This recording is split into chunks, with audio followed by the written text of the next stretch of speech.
श्री परमात्मने नमः। श्री रामचरितमानस अध्याय बालकांड पेज 277 आगे।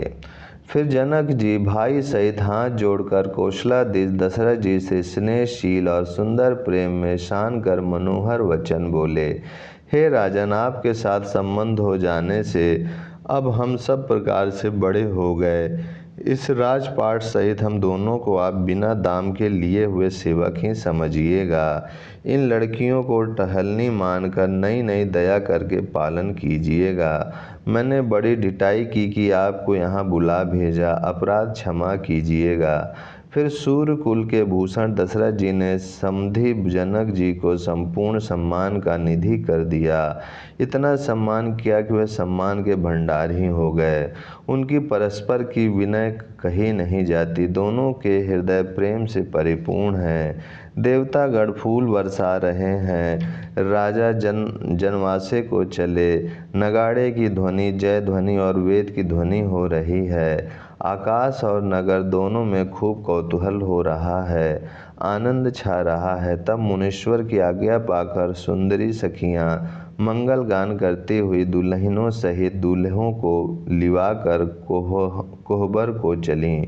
सीता जी बार बार राम जी को देखती हैं और सकुचा जाती हैं, पर उनका मन नहीं सकुचाता। प्रेम के प्यासे उनके नेत्र सुंदर मछलियों की छवि को हर रहे हैं। श्री राम जी का सांवला शरीर स्वभाव से ही सुंदर है। उसकी शोभा करोड़ों कामदेवों को लजाने वाली है। महावर्ष से युक्त चरण कमल बड़े सुहावने लगते हैं, जिन पर मुनियों के मन रूपी भंवरे सदा छाए रहते हैं। पवित्र और मनोहर पीली धोती प्रातः काल के सूर्य और बिजली की ज्योति को हरे लेती है। कमर में सुंदर किंकड़ी और कटी सूत्र है। विशाल भुजाओं में सुंदर आभूषण सुशोभित है। पीला जनेऊ महान शोभा दे रहा है। हाथ की अंगूठी चित्त को चुरा लेती है। ब्याह के सब साज सजे हुए वे शोभा पा रहे हैं। चौड़ी छाती पर हृदय पर पहनने के सुंदर आभूषण सुशोभित हैं। पीला दुपट्टा कांख शोती जनेऊ की तरह शोभित है, जिसके दोनों छोरों पर मणि और मोती लगे हैं। कमल के समान सुंदर नेत्र हैं। कानों में सुंदर कुंडल है और मुख तो सारी सुंदरता का खजाना ही है। सुंदर भवें और मनोहर नासिका है। ललाट पर तो सुंदरता का घर ही है, जिसमें मंगलमय मोती और मणि गुथे हुए हैं। ऐसे मनोहर मोर माथे पर सोह रहा है। सुंदर मोर में बहुमूल्य मणियाँ गुथी हुई हैं। सभी अंग चित्त को चुराए लेते हैं। सब नगर की स्त्रियां और देव सुंदरियां दूल्हे को देखकर तिनका तोड़ रही हैं। उनकी बैलियां ले रही हैं और मणि वस्त्र तथा आभूषण निछावर करके आरती उतार रही हैं और मंगल गान कर रही हैं। देवता फूल बरसा रहे हैं और सूत मागध तथा भाट सुयस गान सुना रहे हैं।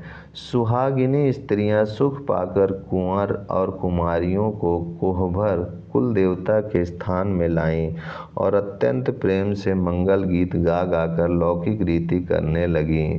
पार्वती जी श्री रामचंद्र जी को लह कौर वर वधू का परस्पर ग्रास देना सिखाती हैं और सरस्वती जी सीता जी को सिखाती हैं। रनिवास हास विलास के आनंद में मग्न है। श्री राम जी और सीता जी को देख देख कर सभी जन्म का परम फल प्राप्त कर रही हैं। अपने हाथ की मणियों में सुंदर रूप के भंडार श्री रामचंद्र जी की परछाई दिख रही है। यह देखकर जानकी जी दर्शन में वियोग होने के भय से बाहु रूपी लता को और दृष्टि को हिलाती डुलाती नहीं है। उस समय के हंसी खेल और विनोद का आनंद और प्रेम कहा नहीं जा सकता। उसे सखियां ही जानती हैं। तदंतर वर कन्याओं को सब सुंदर सखियां जनवासे को लिवा चलीं। उस समय नगर और आकाश में जहाँ सुनिए वहीं आशीर्वाद की ध्वनि सुनाई दे रही है और महान आनंद छाया है। सभी ने प्रसन्न मन से कहा कि सुंदर चारों जोड़ियां चिरंजीवी हों। योगी राज सिद्ध मुनीश्वर और देवताओं ने प्रभु श्री रामचंद्र जी को देखकर दुदुम्बी बजाई और हर्षित होकर फूलों की वर्षा करते हुए तथा जय हो जय हो जय हो कहते हुए वे अपने अपने लोक को चले। तब सब चारों कुमार बहुओं सहित पिताजी के पास आए। ऐसा मालूम होता था मानो शोभा, मंगल और आनंद से भरकर जनवासा उमड़ पड़ा हो। फिर बहुत प्रकार की रसोई बनी। जनक जी ने बारातियों को बुला भेजा। राजा दशरथ जी ने पुत्रों सहित गमन किया। अनुपम वस्त्रों के पावड़े पड़ते जाते हैं। आदर के साथ सबके चरण धोए और सबको यथा योग पीढ़ों पर बैठाया। तब जनक जी ने अवधपति दशरथ जी के चरण धोए। उनका शील और स्नेह वर्णन नहीं किया जा सकता। फिर श्री रामचंद्र जी के चरण कमलों को धोया जो श्री शिव जी के हृदय कमल में छिपे रहते हैं। तीनों भाइयों को श्री रामचंद्र जी के ही समान जानकर जनक जी ने उनके भी चरण अपने हाथों से धोए। राजा जनक जी ने सभी को उचित आसन दिए और सब परसने वालों को बुला लिया। आदर के साथ पत्तलें पड़ने लगीं जो मड़ियों के पत्तों से सोने की कील लगाकर बनाई गई थीं। चतुर और विनीत रसोइये सुंदर, स्वादिष्ट और पवित्र दाल भात और गाय का सुगंधित घी क्षण भर में सबके सामने परस गए।